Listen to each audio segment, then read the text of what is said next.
मोक्षदा एकादशी व्रत कथा। मोक्षदा एकादशी का महत्व। धर्मराज युधिष्ठिर कहने लगे कि हे भगवान, मैंने मार्गशीर्ष कृष्ण एकादशी अर्थात उत्पन्ना एकादशी का सविस्तार वर्णन सुना। अब आप कृपा करके मुझे मार्गशीर्ष माह के शुक्ल पक्ष की एकादशी के विषय में भी बतलाइए। इस एकादशी का क्या नाम है तथा इसके व्रत का क्या विधान है? इसकी विधि क्या है? इसका व्रत करने से किस फल की प्राप्ति होती है? कृपया यह सब विधान पूर्वक कहिए। भगवान श्री कृष्ण बोले, मार्गशीर्ष माह के शुक्ल पक्ष में आने वाली इस एकादशी को मोक्षदा एकादशी कहा जाता है। यह व्रत मोक्ष देने वाला तथा चिंतामणि के समान सब कामनाएं पूर्ण करने वाला है, जिससे आप अपने पूर्वजों के दुखों को खत्म कर सकते हैं। इसका महात्म्य मैं तुमसे कहता हूँ, ध्यान पूर्वक सुनो। ऐसी ही मजेदार कथाएं सुनने के लिए हमारे चैनल को लाइक, शेयर और सब्सक्राइब करें। मोक्षदा एकादशी व्रत कथा। गोकुल नाम के नगर में वैखानस नामक राजा राज्य करता था। उसके राज्य में चारों वेदों के ज्ञाता ब्राह्मण रहते थे। वह राजा अपनी प्रजा का पुत्रवत पालन करता था। एक बार रात्रि में राजा ने एक स्वप्न देखा कि उसके पिता नरक में हैं।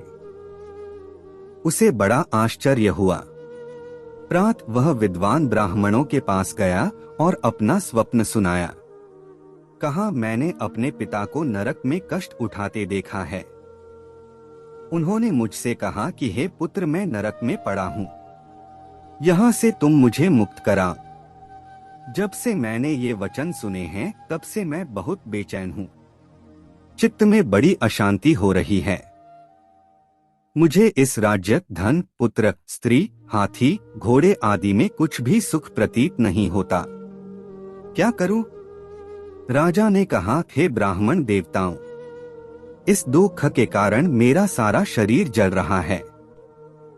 अब आप कृपा करके कोई तप, दान, व्रत आदि ऐसा उपाय बताइए जिससे मेरे पिता को मुक्ति मिल जाए।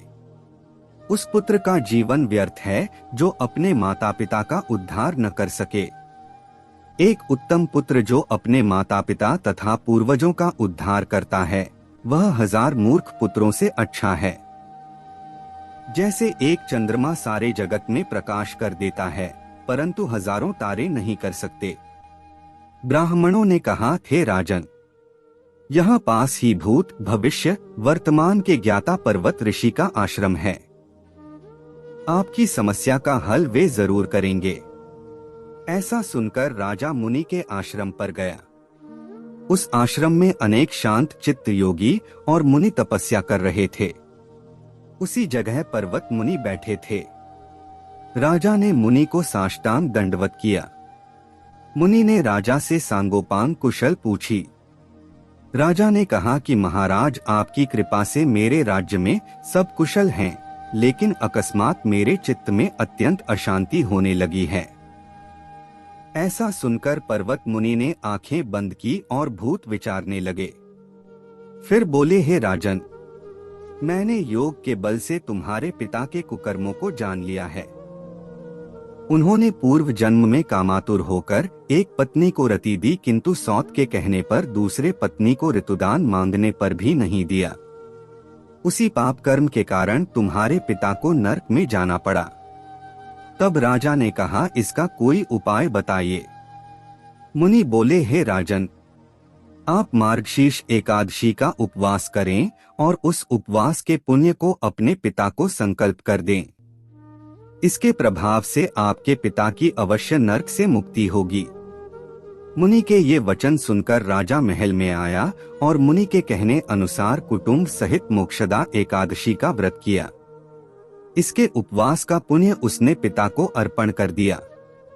इसके प्रभाव से उसके पिता को मुक्ति मिल गई और स्वर्ग में जाते हुए वे पुत्र से कहने लगे, हे पुत्र, तेरा कल्याण हो।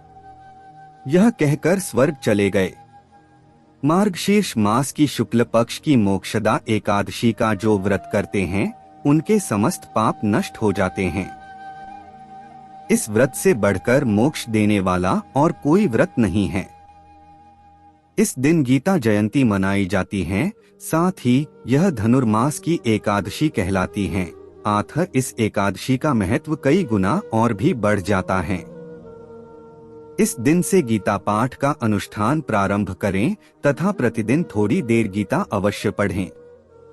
ऐसी ही मजेदार कथाएं सुनने के लिए हमारे चैनल की ऐसी ही वीडियो पाने के लिए हमारे चैनल को लाइक शेयर एंड सब्सक्राइब कीजिए। धन्यवाद।